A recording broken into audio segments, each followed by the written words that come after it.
Justru itu yang menjadi keunikan mazhab Asy'ari. Setiap kita belajar akidah Asy'ari, akidah Imam Laqani, Imam Sanusi, Imam Ar-Razi, selalu ada dalil akli, dalil nakli, betul tidak?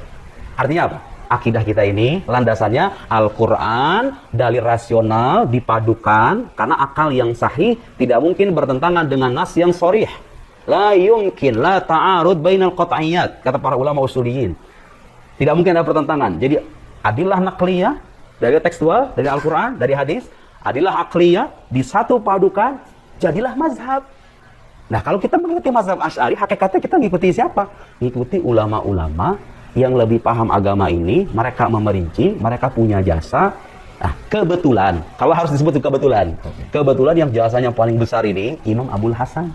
Makanya disebutkan ke mazhab Asy'ari. Kalau dicek begini, dasar-dasarnya ada nggak di Al-Quran? Ada.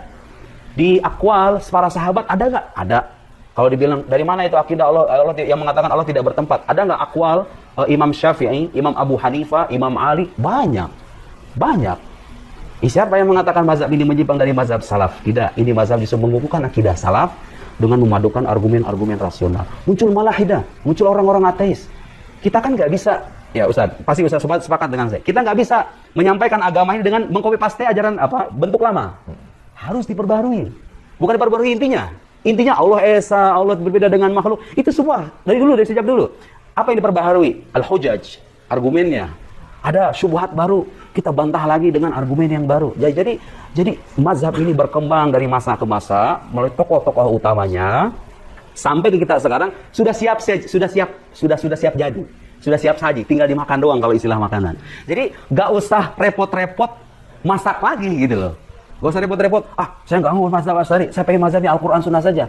Itu persis ibarat Anda sudah dihidangkan makanan, makanannya enak, bergizi, dijamin aman, mau repot-repot masak lagi, belum tentu masakannya enak juga. Apalagi Anda nggak bisa masak gitu loh. Terjadi Ustaz sekarang. Orang-orang merujuk pada Al-Quran dan Sunnah, mereka mengira bahwa inilah Islam yang otentik. Ya. Salah. Kita ini dikasih masakan yang udah enak, udah siap jadi, tinggal diamalin doang, tinggal dihafal aja. Kenapa harus repot-repot lagi? Ini orang-orang yang besar yang tadi saya sebut, semuanya itu konsisten bahwa sumber akidah itu adalah Al-Quran dan Sunnah yang bahkan yang mutawatir. Dan adilah akliyah, argumen rasional. Itu keunikan mazhab Asy'ari. Tidak mengesampingkan akal, juga tidak mengesampingkan nas, memadukan keduanya. Nah, kenapa kita harus bermazhab ini sekarang? Karena kita butuh dengan agama yang di satu sisi berpegang teguh kepada wahyu, di sisi lain mengedepankan rasionalitas manakala berhadapan dengan orang-orang sekuler, orang-orang liberal, orang-orang yang liberalis, yang tekstualis. Ini ada di dua kubu, kita perlu. Ini Islam. Islam itu tidak anti rasio, juga berpegang teguh kepada Al-Quran dan Sunnah. Makanya Razi dalam kitabnya Asasut Taqdis, dan Razi ini imamnya orang Asy'ariyah. Orang Asy'ariyah sekarang ini kebanyakannya mengikuti Razi, bukan Abu Hasan Al-Asy'ari. Bukan Abu Hasan Al-Asy'ari. Karena buku-buku Abu Hasan Al-Asy'ari sekarang, Maqalatul Islamin, Risalah ila Ali Thagar, Al-Ibana, semuanya bertentangan dengan akidah Asy'ariyah yang ada sekarang. Dan Abu Hasan Al-Asy'ari abad keempat, dia di penghujung hayatnya berusaha kembali kepada Ahlus Sunnah. Dan buku-buku yang beliau tulis sekarang kebanyakannya berdasarkan akidah Ahlus Sunnah. Dan itu di antara perkara yang sangat mengecewakan orang-orang Asy'ariyah. Mereka mengaku pengikut Abu Hasan Al-Asy'ari, ternyata bukunya yang ada sekarang ini bertentangan dengan keyakinan apa? Mereka itu hanya mengikuti Ar-Razi abad ke-6 kalau tidak salah. Nah, Ar-Razi ini dalam Asasut Taqdis dia menolak tentang istiwa alal arsy dengan otak beliau.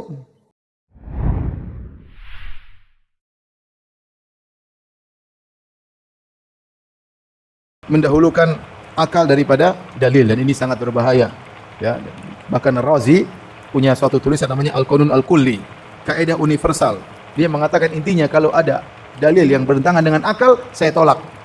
Jadi disebutkan beberapa pendalilan bahwasanya kalau ada akal bertentangan dengan dalil, maka dalil ditolak. Subhanallah.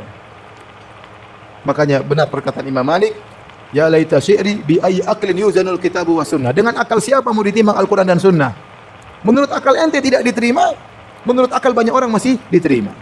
Makanya Razi dalam kitabnya Asasut Taqdis, dan Razi ini imamnya orang Asy'ariyah.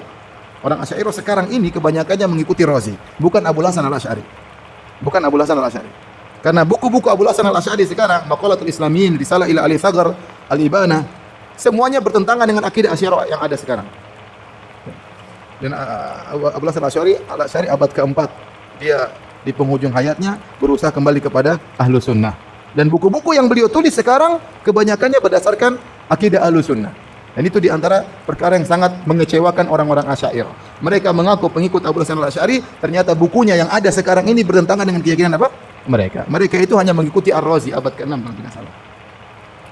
Ar-Razi ini dalam Asasut Taqdis dia menolak tentang istiwa alal arsh dengan otak beliau. Beliau mengatakan akal beliau, seandainya Allah di atas arsh, berarti Allah lebih kecil daripada arsh, berarti karena yang di atas lebih kecil daripada di bawah. Dan berarti Allah butuh kepada arsh karena yang di atas butuh kepada yang di bawah. Kalau begitu tidak boleh kita mengartikan Allah di atas arsh. Dengan akal dia kita tolak ayat ini, kita rubah ayatnya dengan makna Allah menguasai apa? Arsh. Ini contoh dia terapkan kaidah dia. Semua dalil yang bertentangan dengan akal harus ditolak. Di antara penolakannya dengan apa? Takwil. Maka dibantah sangat mudah ya. Kita bilang tidak semua yang di atas lebih kecil daripada yang di bawah. Buktinya langit lebih tinggi daripada apa? Bumi. Dan langit lebih besar daripada bumi. Tidak berarti yang di bawah menaungi yang di atas. Bukankah bumi tidak menaungi langit? Bahkan bumi dalam apa? Langit. Tidak semua yang di atas butuh kepada yang di bawah. Bukankah langit tidak butuh kepada bumi? Ya. Rafa as-samaa bi ghairi amadin tarawunaha. Allah mengangkat langit tanpa ada tiang yang menyanggahnya dari bumi, enggak ada. Kalau langit dan bumi saja, langit di atas ternyata langit lebih besar daripada bumi, langit tidak butuh kepada bumi, langit yang di atas mengayomi yang di bawah. Itu antara makhluk dengan makhluk, apalagi antara Allah dengan makhluk. Allah di atas ars bukan berarti Allah lebih kecil daripada ars. Ini maksud saya contoh, dia pakai akal dia, menurut akal dia mungkin yang terhebat. Menurut dia tidak masuk akal, menurut banyak orang masih masuk akal. Nah, kalau kita menjadikan syariat harus ditimbang dengan akal, akal siapa yang menjadi patokan? Akal siapa yang menjadi patokan? Akalnya Ar-Razi, akalnya Asy'ariyah, akalnya Mu'tazilah, akalnya Jahmiyah atau akalnya sahabat? Siapa yang jadi patokan? Makanya benar kata Imam Malik, bi ayyi aqlin yuzanul kitab wa sunnah. Dengan akal siapa kita menimbang Al-Qur'an dan Sunnah? Kalau kita caranya menimbang agama dengan akal, kita akan berpindah-pindah agama kita. Ketemu orang lebih pintar berakal, kita pindah lagi akidah kita, berubah-ubah. Makanya di antara cara mereka menolak metode mereka adalah dengan mendahulukan akal daripada dalil. Dan ini metode yang sangat berbahaya. Makanya Ibnu Taimiyah menulis buku judulnya Daru Ta'arudil Aql wan Naql. Dicetak sekarang kalau tidak salah 9 jilid untuk membantah Razi ini. Razi ini tulis cuma 2 lembar kalau nggak salah. Dibantah 9 jilid. Dan diikuti oleh Ibnu Qayyim dalam Sawa'iqul Mursalah. Dia bantah dengan puluhan bantahan terhadap orang yang mendahulukan akal daripada dalil. Kalau antum bisa baca, sungguh indah ya. Dan dia mengatakan ini yang sebagian kecil daripada lautan ilmu guru saya, Ibnu Taimiyah rahimahullahu ta'ala. Assalamualaikum warahmatullahi wabarakatuh. Sampai jumpa kembali di World Islam Channel.